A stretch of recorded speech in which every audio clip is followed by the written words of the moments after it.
বাংলাদেশের অভ্যন্তরে বিএসএফের 2 সদস্য আটক, বিজিবি ও জনতার হাতে।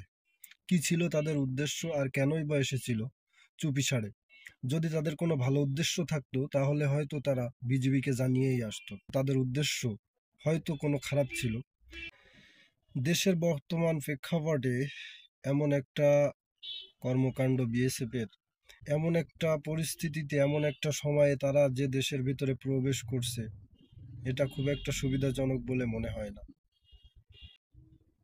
ভারতের সীমান্তে কোনো বাঙালি গেলে তাদেরকে মেরে কাঁটাতারের বেড়ায় টানিয়ে দেওয়া হয়, আর তারা চুপিসারে দেশের অভ্যন্তরে ঢুকে পড়ছে।